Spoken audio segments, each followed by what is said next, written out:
When groups of blind German prisoners of war arrived in the United States during the final years of World War II, many of them believed their lives were effectively over, because blindness in wartime Germany often meant abandonment, dependency, and quiet disappearance. And Nazi propaganda had convinced them that Americans would view disabled enemy soldiers as useless burdens or objects of ridicule. Yet what these men encountered instead would leave a permanent mark on their memories and challenge everything they had been taught to believe. Most of these blind POWs had lost their sight due to battlefield injuries, explosions, or untreated infections during the chaotic retreats of 1944 and 1945. And when they were transferred to American custody, they expected isolation, neglect, or cold institutional treatment, assuming that disability would strip away even the limited protections normally afforded to prisoners of war. But from the moment they arrived at American camps, the tone was unexpectedly different. As guards spoke calmly, medical staff prioritized their care, and accommodations were quietly made to ensure they could move safely, eat properly, and live with a degree of dignity they had not experienced since before their injuries. American doctors examined them carefully, not as enemies, but as patients, fitting bandages, treating infections, and in some cases providing early forms of rehabilitation, while interpreters explained procedures step by step, an approach that shocked men who had grown accustomed to being spoken about rather than spoken to.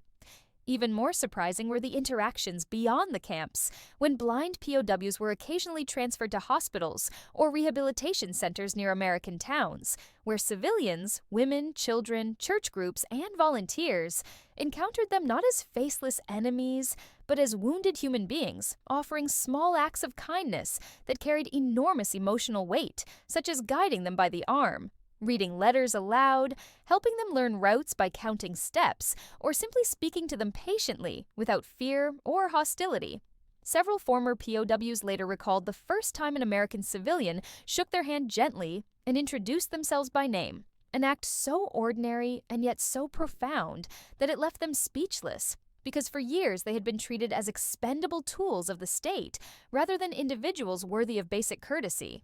Food, too, became a powerful symbol, as blind POWs were assisted during meals, ensured hot portions, and never rushed or mocked for their limitations. A sharp contrast to late-war Germany, where even the able-bodied struggled to eat, and where disability often meant invisibility. In letters dictated after the war, some blind former POWs described being invited to sit on porches, listen to radios, or attend small gatherings organized by churches, where Americans spoke openly about families, work, and hopes for peace, not as propaganda but as genuine, human connection, leaving the prisoners stunned by the absence of hatred they had expected to encounter everywhere. Historians note that American POW policy emphasized adherence to the Geneva Convention, but the treatment of blind prisoners went beyond legal obligation, shaped by a broader culture of volunteerism, religious charity, and wartime humanitarianism that saw caring for the wounded, even enemy wounded, as a moral duty rather than a weakness. For the blind POWs themselves, the experience was deeply disorienting, because without sight, they relied entirely on tone, touch, and language, and what they perceived was patience instead of cruelty, calm instead of vengeance, and empathy instead of fear, dismantling years of indoctrination more effectively than any interrogation ever could. One former German POW later wrote that he understood America not through flags or speeches, but through the way people slowed their steps so I could walk beside them, a sentence that captured how small, quiet gestures reshaped his understanding of the enemy and of humanity itself.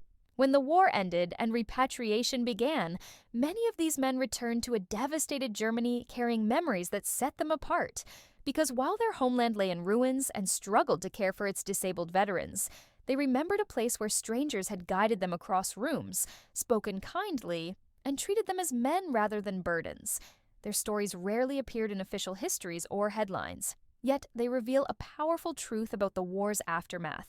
that even amid global destruction, acts of compassion crossed borders, uniforms, and ideologies, and that for blind German POWs who arrived expecting rejection, the kindness and hospitality they encountered in America became one of the most unexpected and enduring legacies of the war, proving that sometimes the strongest challenge to hatred is not force or victory, but simple, consistent humanity offered to those who can no longer see the world but can still feel how it treats them.